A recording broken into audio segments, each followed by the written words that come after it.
So hey guys, how you, hope कि आप अच्छे होंगे। और आज के वीडियो में हम बात करेंगे कि बिना एंट्रेंस एग्ज़ाम दिए आप लोगों में से बहुत सारे ऐसे लोग हैं जो एंट्रेंस एग्ज़ाम नहीं देते हैं इंजीनियरिंग का, चाहे वो जेई प्रीमियर या एडवांस हो या स्टेट लेवल के हो या पॉलिटेक्निक का एंट्रेंस एग्ज़ाम हो।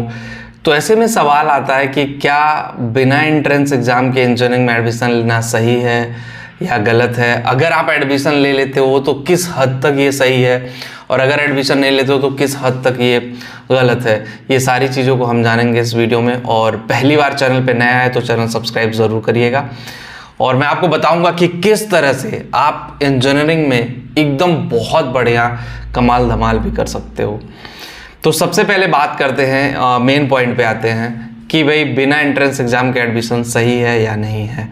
तो देखो, बहुत सारे ऐसे लोग हैं इंडिया में कि बिना एंट्रेंस एग्ज़ाम के एडमिशन लेते हैं, और ख़ास करके प्राइवेट कॉलेज में, क्योंकि गवर्नमेंट कॉलेज में तो ऐसे एंट्री मिलती नहीं है। बहुत रेफरेंस हुआ या किसी विधायक या किसी सांसदीय कोटा से जो इंजीनियरिंग में एडमिशन होता वो हुआ तो पॉसिबिलिटी है, अदरवाइज़ आपके लिए पॉसिबिलिटी नहीं है। अदरवाइज़ आपके लिए चीज़ें बहुत कॉम्प्लिकेटेड हैं, अदरवाइज़ चीज़ें मतलब उस लेवल पे नहीं जा पाएंगे जिस लेवल पे जानी चाहिए।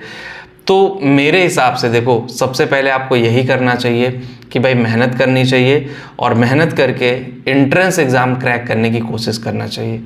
बहुत सारे लोग हैं डर जाते हैं एंट्रेंस एग्ज़ाम से कि मैं एंट्रेंस एग्ज़ाम दूँ या ना दूँ तो कैसे दूँ और किस तरह से दूँ। तो सबसे पहली बात यह है कि भाई बिना एंट्रेंस एग्ज़ाम दिए एडमिशन लेना 100% गलत है। मतलब मैं आपको बता दूं कि आप ये समझ लीजिए, मैंने बहुत सारे लोगों के साथ फ्रॉड होते हुए भी देखा है कि पता सीटें तक नहीं होती हैं, एडमिशन ले लेते हैं, कुछ भी करा देते हैं, लास्ट टाइम पेपर के टाइम में बोल देंगे कि कुछ इशू है, यूनिवर्सिटी डायरेक्ट एडमिशन को एक्सेप्ट नहीं कर रही, आपके डॉक्यूमेंट में इशू है, ये प्रॉब्लम है, वो प्रॉब्लम है, फिर आपको बाहर कर देंगे, आपका 2-3 लाख रुपए बर्बाद हो जाएगा। ठीक है, तो सबसे पहले कॉलेज देख ले, अगर डायरेक्ट एडमिशन जा रहे हैं तो कॉलेज में सीट है या नहीं है। ठीक है, ये जानना बहुत ज़रूरी है।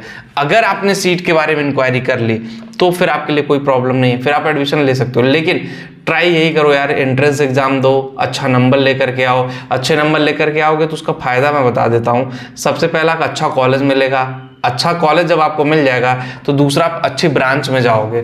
ब्रांच भी लेना इतना आसान नहीं, बहुत सारे लोग हैं कि ब्रांच का पता भी नहीं चल पाता कि हम किस ब्रांच से करना चाहते हैं और उस ब्रांच में सीटें खाली हैं या नहीं खाली हैं, ये भी जानना बहुत ज़रूरी है।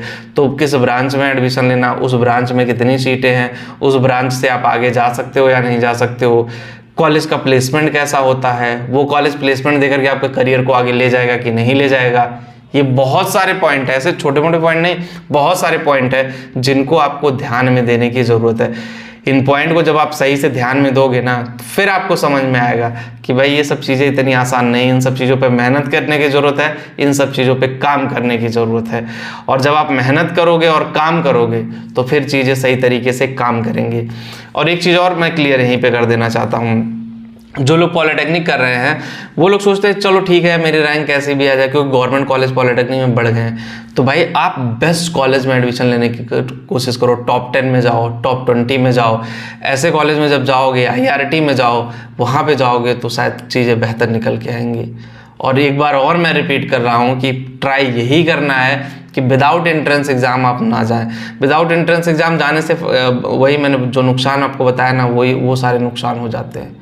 कई लोगों की मतलब मैंने देखा कि एग्ज़ाम से बाहर कर दिए गए, किसी भी डिग्री में हो, बिना एंट्रेंस के जाना आई थिंक पागलपन ही है कि आप इंजीनियरिंग के लिए पागल हो और ये हो इस तरह से हो। तो इंजीनियरिंग में देखो वैसे ही डे बाय डे चीज़ें बहुत डिफरेंट हो रही हैं, चीज़ें बहुत कॉम्प्लिकेटेड हो रही हैं, तो उसको समझना जानना बहुत ज़रूरी है। जिनको भी करियर काउंसलिंग चाहिए, करियर में किस तरह आगे बढ़े, करियर को किस तरह आगे लेके जाएँ, career@education.com पे जाके मेरे से बात कर सकते हैं, लिंक डिस्क्रिप्शन में दिया गया है। मिलते हैं आपसे नेक्स्ट वीडियो में, थैंक यू।